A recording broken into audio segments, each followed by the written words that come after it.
Episode 3 Dog Eat Dog.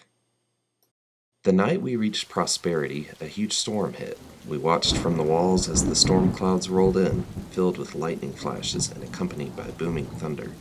Everyone was eventually forced indoors when the heavy rain began to hit us like stinging pellets.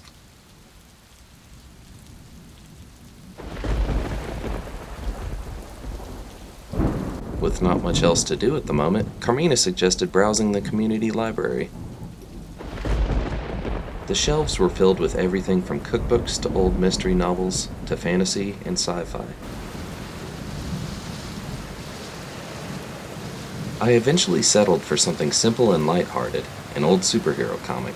I curled up in a cozy corner of the room and began reading, along with another person who had the same idea. Carmina eventually called me over and told me her mom wished to speak with me. Her mother, Kim, told me she had a plan to rescue Rush, but first we needed to acquire one of the highwaymen's maps of the area to figure out the best possible location he was being held at. Apparently, some highwaymen were spotted setting up camp in a gas station not far from here, but because of the storm, they would have to wait until morning.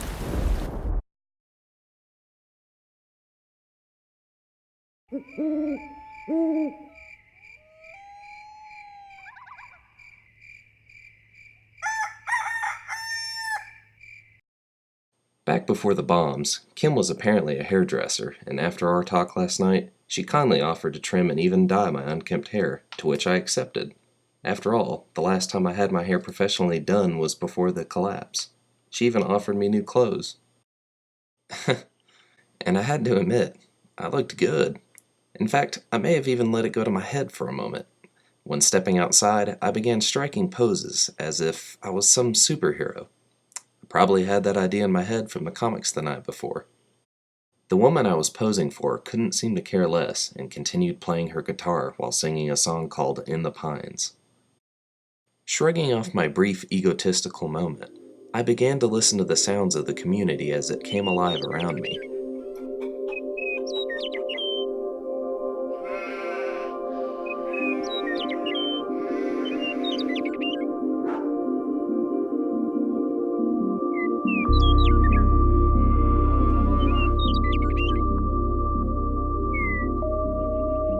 The first to greet me was the friendly dog Yoodles, who really wanted to show me his squeaky toy.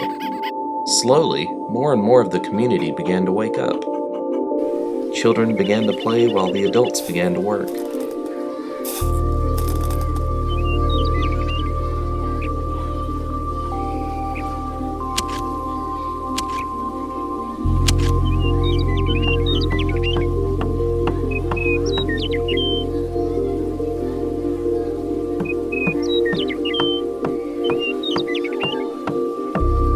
While walking around, I met a man named Roger who had an actual working helicopter he named La Grosse Patate. He told me that if I can find fuel for him, then he'd be able to take me anywhere I wanted to go, even out of state.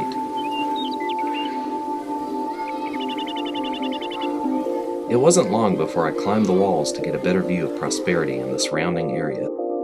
Guards patrolled the walls, keeping their eyes on the forest for any signs of threats. On one side of the wall was a section of charred forest. It seemed odd that on one side of the river was life, while on the other was death. Perhaps that's why it was called Hope County. This place seemed unnaturally lucky to have remained so untouched and beautiful. Carmina found me and told me it was time to head out to the gas station, but when I saw what we'd be driving in, I couldn't help but ask, why? Just why? I mean, look at this thing. I pointed at the ATV behind me, wondering why we couldn't just take that, but she insisted on taking Princess Killer Unicorn.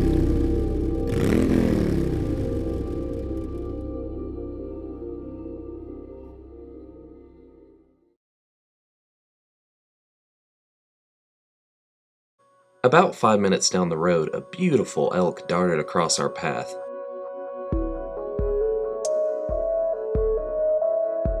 Carmina swerved and narrowly missed it.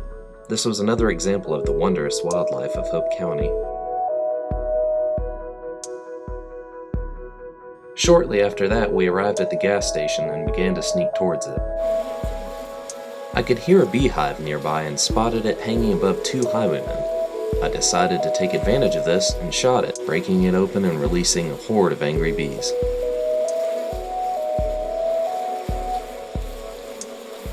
They swarmed the two bandits, killing them within a surprisingly short amount of time.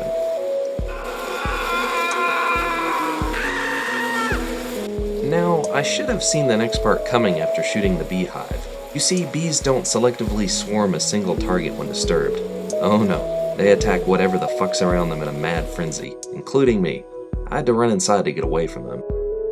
Which is where I ran into the last bandit. I shot him quickly, found the code to the safe, broke in, and took the map. As we were about to head back, we bumped into a backpacker walking down the road. We offered Prosperity as shelter for him, to which he gladly accepted. He also told us of a building not too far from here that the highwaymen took over to slaughter dogs for meat. He asked if we could put a stop to it as a favor. We told him we would. Suddenly, two highwaymen rolled up and tried to shoot us, but they were no match for the power of Princess Killer Unicorn. The only survivor rose up, dazed and confused, until Carmina riddled him with bullets. Surprisingly, he was still standing, however, until Carmina clocked him across the head with the butt of her rifle. He hit the ground hard and lay lifeless. We were now outside the building and could hear barking. We began our approach, using the barking to cover our noisy footsteps on the gravel. As we got closer, I could see the butcher preparing a dead dog. I stood and simply began walking into the building at this point. I brought the butcher down with a throwing knife to the throat. His friend was too shocked to be able to react quick enough. I reached his shotgun leaning against the wall before he could and blew him backwards off his feet, killing him instantly. I had now reached the dogs and looked around at the horrible conditions they were being forced to live in.